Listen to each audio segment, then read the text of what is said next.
What's up, YouTube? GFK Ethan here with I don't know if you call it my final rendition of Senju, but it's a Kaiju-senju build. Been doing some research on the Kaiju cards, and they actually work really awesome, and they're really good out to kozmo cards because they do not target. So I slipped a couple of those in here, and I went to my locals yesterday and faced two kozmo players.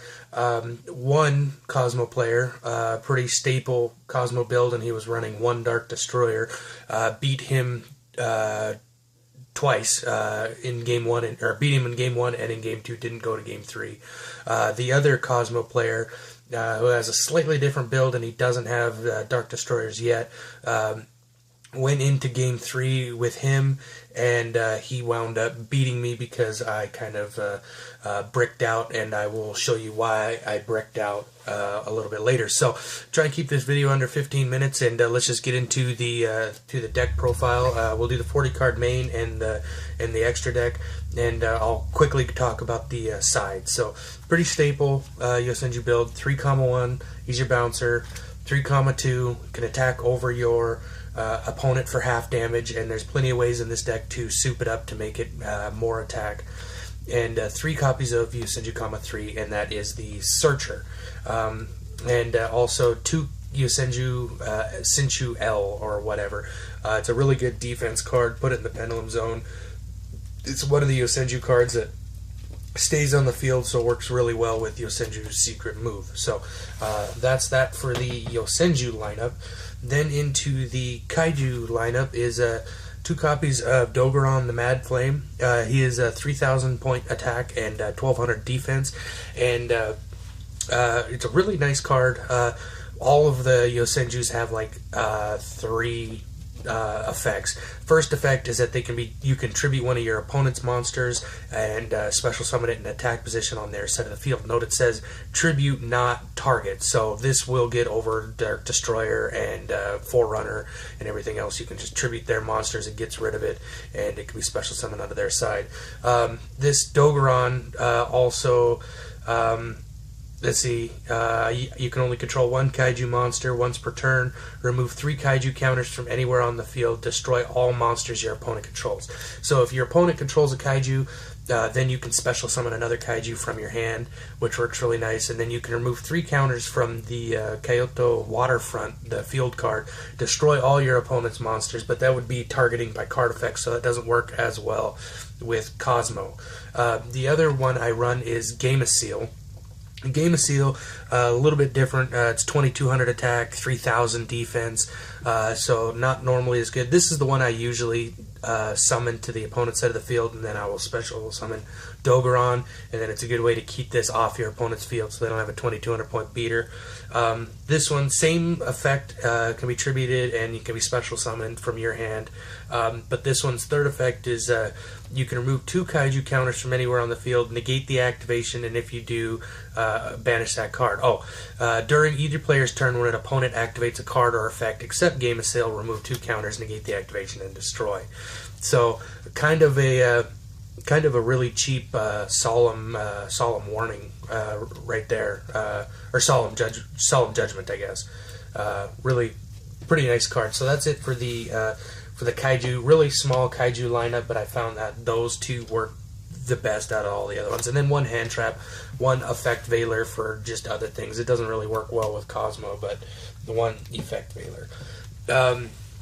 Into the spell cards, quite a bit of them. We have 3 duality, obvious reasons, and yes, when you use duality it kind of cancels out the effect of the Kaiju monsters, but you really ultimately need to have at least 1 copy of comma 1, 2, and 3 in your hand at all times. So 3 copies of duality, 2 copies of Fire Formation Tenki. I might go up to a 3rd Tenki and cut 1 duality. Not 100% sure on that yet. The only reason I would do that is because Tenki adds 100 attack points to all Beast Warrior type monsters. So but it eats up 3 spaces on your back row, so not quite sure how I'm going to run that yet. And then the last for the draw power is 2 copies of Trade-In, which work with the Kaiju monsters, and that's also why I picked those Kaiju monsters. I picked the level 8 Kaijus over the level 7 Kaijus, just so I could run Trade-In, just in case you have a Kaiju and a Trade-In and you dead draw into another Kaiju. You can use Trade-In, draw another couple cards, so, draw power seems to work pretty well for that. A couple of the field cards. Here's the Kyoto Waterfront, which is an incredible card. Anytime a card is sent to either player's graveyard, this gets 1 Kaiju counter, max of 5 Kaiju counters. And then, as long as there's 3 or more Kaiju counters, you can search your deck for a Kaiju monster, but you don't have to remove those Kaiju counters. This is also where the Kaiju's effect, where they remove Kaiju counters from anywhere on the field, comes from this card. And also, if your opponent tries to MST that or get rid of it somehow, you can remove 1 counter and keep it on the field. So, Kaiju Waterfront is really awesome. And then, because this is classic and iconic, is the Seal of Orichalcos. And it's actually incredible. All the comma cards, like comma 1 is 1600, comma 2 is 1800, comma 3 1500. So works incredible for going for OTKs, especially if your opponent's board is clear. You can bring out 5 Kaiju or comma monsters.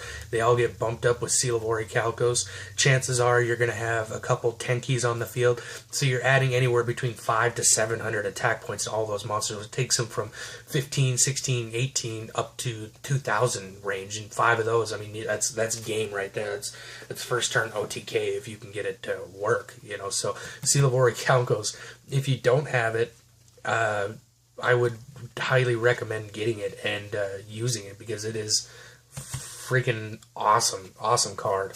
So those are some field cards. Some one-off magic cards. Soul Absorption, because like Ritual Beast is still kind of a thing. Cosmo Banishes. Also, I do have the Vanity's Macro lock in here, so Soul Absorption gets you back 500 life points for every card that's banished, because you are wide open, so you are going to take a little bit of a beating. So 1 copy Soul Absorption, 1 MST, 1 Dark Hole in case you need it. I actually didn't even this weekend. I might even get rid of these 2 because I didn't draw into them at all this weekend. I used Soul Absorption just about every game, but these didn't even draw into, so those might go away. And then now into some traps. We have 3 copies of Mirror Force, 3 copies of Threatening Roar, and those are pretty staple, to be honest with you. For obvious reasons, Threatening Roar makes it so your opponent can't attack, and Mirror Force destroys all face-up attack position monsters. You're going to be wide open all the time, or mostly all the time, so stopping your opponent from attacking, and it buys you a turn to draw into more cards to get the cards that you need in your hand. So pretty staple. I guess you could probably play with this maybe 1 or 2, cut 1 or the other type of deal down to maybe 2 cards, but I would definitely not go any less than 2 cards, just because it's that clutch in this deck. 2 copies of Yosenju Secret Move saved me in just about every single game I was in, with this in combo with Yosenju L. When your opponent activates a spell, trap, or monster is activated while you control at least 1 Yosenju card, all face-up monsters you control become Yosenjus. You can negate the activation, and if you do, destroy that card. So clearly, it's a really good out to just about anything.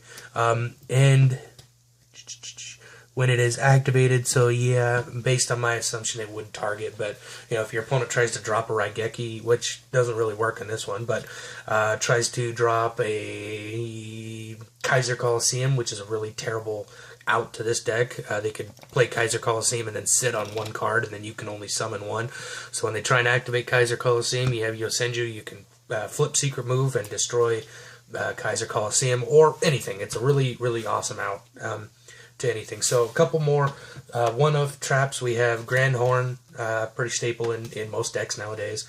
And then Macrocosmos and Vanity's Emptiness, Macrocosmo lock. So that's what we got for the 40 card main. And let's go into some side deck cards. And actually this weekend I didn't play the side deck at all, which is kind of surprising.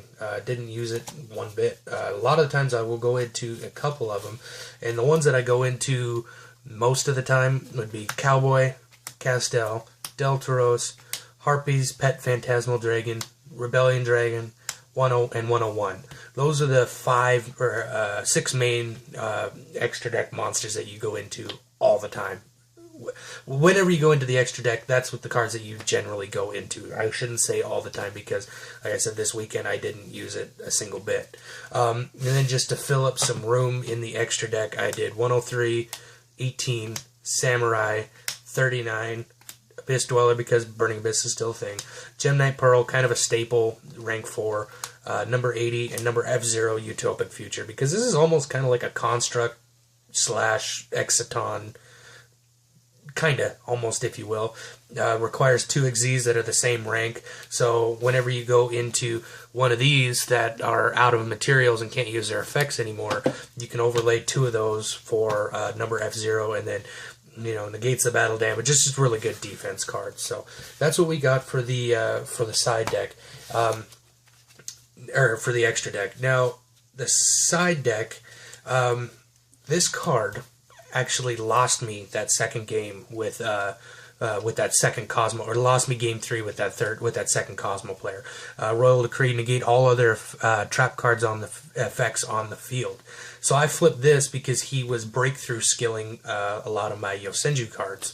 So I flipped this to stop his breakthrough skill, and then I didn't draw into my MST. So this was kind of here when I needed, Yosenju's secret move. This was in the road. So this was mained, and then I swapped the Royal Decree for the Effect Veiler. So that's probably how it's going to stay right now. You know, Decree was just, it lost me a game, lost me an entire duel. So it's going to stay in the side, and I might even get rid of it fully. So rest of the side deck, if you want, is Soul Drain, Warning, Mistake, possible main on that, not quite sure yet, Torrential, Deep Prison, and Scrap Iron.